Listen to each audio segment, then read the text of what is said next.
Middle east के रण मैदान में महायुद्ध का वो मंजर देखने को मिल रहा है जिसकी किसी ने कल्पना भी नहीं की थी। एक तरफ दुनिया का सबसे ताकतवर देश अमेरिका है और दूसरी तरफ इजराइल का घातक सैन्य तंत्र। इन दोनों की जुगलबंदी ने मिलकर ईरान को उस मोड़ पर खड़ा कर दिया है जहां से वापसी करना अब नामुमकिन लग रहा है। ऑपरेशन एपिक फ्यूरी के तहत ईरान पर जो कहर बरपाया गया उसने तेहरान की सैन्य शक्ति को पूरी तरह झकझोर कर रख दिया। 18 दिनों की भीषण लड़ाई के बाद अब हालात ये है कि कल तक हजारों ड्रोन और मिसाइलों की धमकी देने वाला ईरान आज एक एक हमले के लिए तरस रहा है।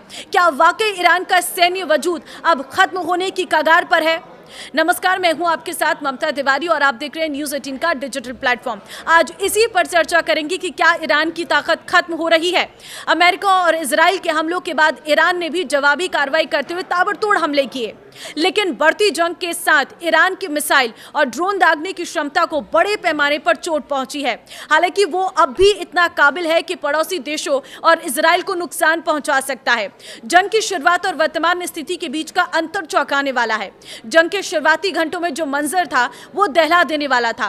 पहले 24 घंटे में ईरान ने यूएई पर कहर बनकर 167 मिसाइलें, 541 खतरनाक ड्रोन दागे थे, लेकिन अमेरिकी सेना के भीषण हमलों ने इस रफ्तार पर ऐसा ब्रेक लगाया कि 15वें दिन आते आते ये संख्या सिर्फ 4 मिसाइलों और 6 ड्रोनों पर सिमट गई है।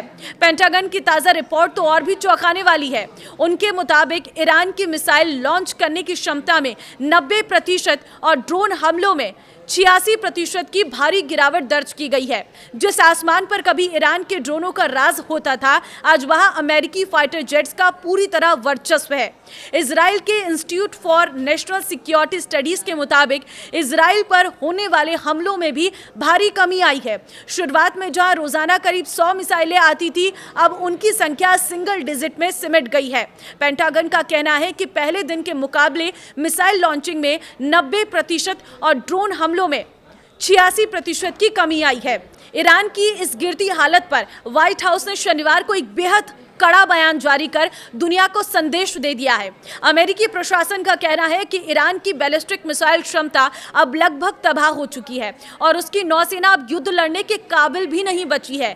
वहीं राष्ट्रपति डोनाल्ड ट्रंप ने रविवार को एक बड़ा दावा करते हुए कहा है कि अमेरिकी जाबाजों ने ईरान के उन कारखानों को मटियामेट कर दिया है जहां ये जानलेवा ड्रोन बनते थे।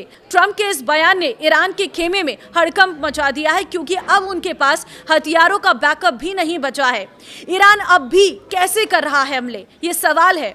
तो क्योंकि सवाल उठता है, तो अगर क्षमता इतनी कम हो गई है तो ईरान अब भी मिसाइलें कैसे दाग रहा है?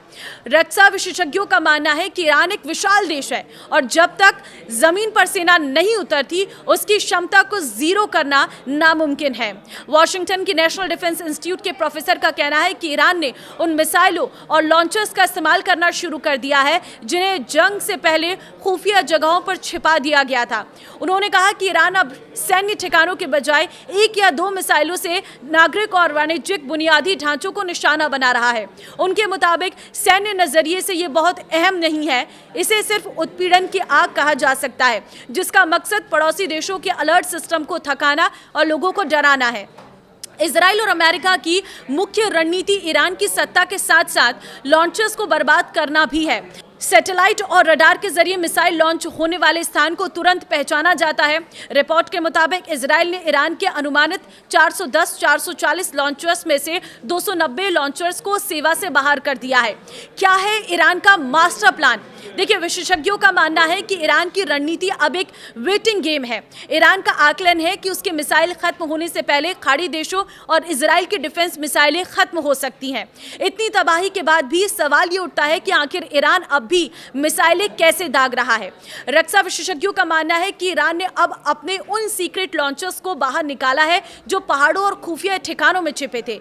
ईरान का मास्टर प्लान अब वेटिंग गेम पर टिका है। उसे लगता है कि उसके मिसाइल खत्म होने से पहले इजराइल की डिफेंस सिस्टम की गोलियां खत्म हो जाएंगी। लेकिन जिस तरह से इजराइल ने ईरान की 440 में से 290 लॉन्चर्स को तबाह किया है, कबाड़ में तब्दील कर दिया है, उसे देखकर लगता है कि ईरान की ये चाल अब ज्यादा दिन चलने वाली नहीं है। ईरान की शक्ति के मुख्य कारण ईरान के पास 3000 किलोमीटर तक मार करने वाली बैलिस्टिक और हाइपरसोनिक मिसाइलें हैं और इसके पास लगभग 6,10,000 प्लस सक्रिय सैनिक हैं जो IRGC सहित एक मजबूत बल बनाते हैं। ये सीधे युद्ध के बजाय ड्रोन और प्रॉक्सी के माध्यम से दुश्मन को चौंकाने की रणनीति अपनाता है। पहाड़ी इलाकों से घिरा होने के कारण ईरान पर जमीन के रास्ते हमला करना लगभग नामुमकिन है। दुनिया का दूसरे सबसे बड़ा प्राकृतिक गैस भंडार और तीसरा सबसे बड़ा तेल भंडार ईरान की असली ताकत उसकी अपनी मिसाइल और ड्रोन तकनीक है, जो पश्चिम एशिया में उसके दुश्मनों के लिए चिंता का विषय है। तो आपको क्या लगता है, इस युद्ध की स्थिति में अभी कौन मजबूत है और क्या ईरान के पास सचमुच मिसाइलों की जो कमी है वो देखने को मिल रही है या फिर ईरान की कोई और रणनीति है? कमेंट में अपनी राय जरूर दें। नमस्कार।